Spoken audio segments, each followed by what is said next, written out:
నిన్న నుమాయిష్లో నాంపల్లి నుమాయిష్ ఎగ్జిబిషన్ నడుస్తుంది కదా. నుమాయిష్లో ప్రజలు ఇబ్బంది పడ్డ పరిస్థితి, దాదాపు 25 నిమిషాలు ఇబ్బంది పడ్డారు. అదే జాయింట్ వీలర్ ఏదో సమ్ దానికి ఏం చెప్తారు, అసలు ఏమైందంటారు? దాని పేరేంటో తెలియదు కానీ జైంట్ వీల్ లాగా ఉంటుంది. అవును, అదేదో తిరిగి రావాలి. కాసేపు అయితే ఉల్టా ఎక్స్ టైప్ ఉండి అది రొటేట్ అవుతున్నాయి, ఒకటి యాంటీ క్లాక్ వైజ్ ఇంకోటి క్లాక్ వైజ్. సో ఆ టైప్ ఆఫ్ మన ఒక అమ్యూజ్మెంట్ థీమ్ని పెట్టారు.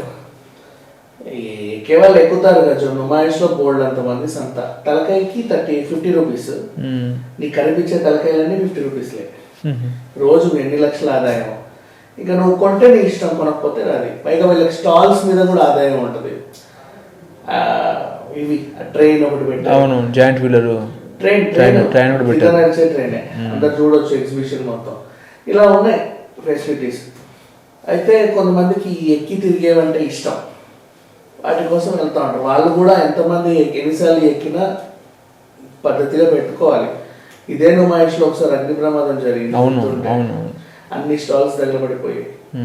ఇప్పుడు కూడా అదే మైనస్ పాయింట్. మళ్ళీ చెప్తున్నా, ఎందుకు చెప్పనా, నేను ఎగ్జిబిషన్స్ చేస్తా కాబట్టి చెప్తున్నా. ఎవ్రీ 6 to 7 స్టాల్స్కి మధ్యలో ఒక ఫైర్ ఇంజిన్ వెళ్ళేంత స్పేస్ వదలాలి. స్పేస్ వదలడమే కాకుండా 6 to 7 స్టాల్స్కి మధ్యలో ఈ బకెట్,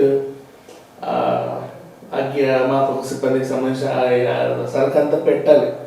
డ్రమ్ నిండా నీళ్లు పెట్టాలి.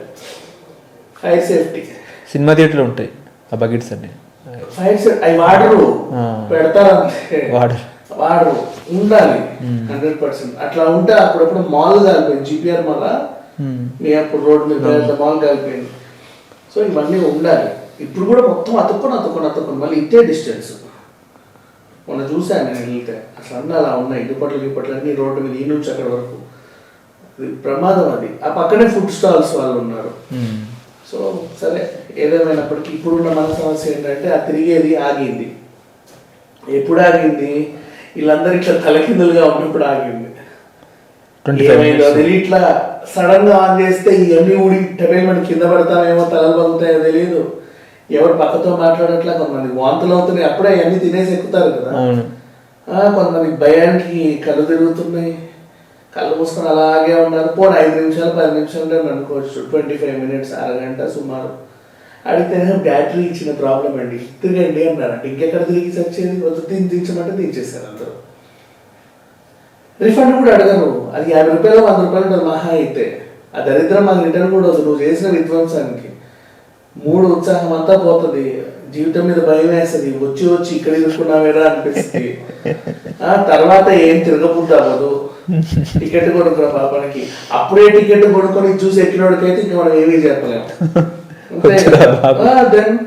దండం మీకు దండం అని చెప్పి వెళ్ళిపోతాడు ఆయన. బయట ట్రాఫిక్ జామ్ కి చచ్చి ఎక్కడ పార్కింగ్ పెట్టుకోవాలి. మాకైతే ఒక దగ్గర పార్కింగ్ దొరికింది రోడ్ ఆపోజిట్ లో. ఈ గవర్నమెంట్ ఆఫీస్ ఉంటాయా, ఆ గల్లీలలో సొంతంగా ఇల్లు కట్టుకున్న వాళ్ళు ఉంటారు కదా, వాళ్ళ ఇంటి ముందు పార్కింగ్ కి స్పేస్ పెట్టి 100 రూపాయలు తీసుకుంటున్నారు. మేము అక్కడ పెట్టుకున్నాం అంటే వచ్చే వరకు వాడు సేఫ్ గా చూసుకుంటాడు కదా. సో అట్లా అదో పార్కింగ్ దొరికింది. పార్కింగ్ లేదు, రోడ్డు దాటే వెళ్ళాలి. నువ్వు వెళ్ళేటప్పుడు బాగానే వెళ్తావు, వచ్చేటప్పుడు ఇంత ఉంటుంది సరంజామా, మొయ్యలేవు. ఇన్ని కష్టాలు పడి అక్కడికి వెళ్ళి తలకిందులుగా అరగంట సేపు ఉంటే ఎలా ఉంటుంది పరిస్థితి? ప్రతిసారి నుమాయిష్లోనే ఏదో. ఈసారి వాళ్ళు ఎంత బాగా ఆర్గనైజ్ చేశారో తెలుసా? నుమాయిష్కి ఒక యాప్ పెట్టారు. యాప్, ఈ యాప్ లో ఆ షాప్స్ డీటెయిల్స్ అన్నీ ఉన్నాయి, పిల్లలు ఎవరైనా తప్పిపోయినా అన్నీ ఉన్నాయి, నువ్వు ఈజీగా ఐడెంటిఫై చేసేలాగా. అండ్ మళ్ళీ ఇలా చూసుకుంటే నువ్వు ఎక్కడున్నావు అంటే నేను సుజాత దగ్గర ఉన్నాను అనుకో, నువ్వు ఎక్కడున్నా పిస్తా హౌస్ దగ్గర ఉన్నా అంటావు. ఆ రెండు యాక్టివేట్ చేసుకొని ఇద్దరు కలవచ్చు.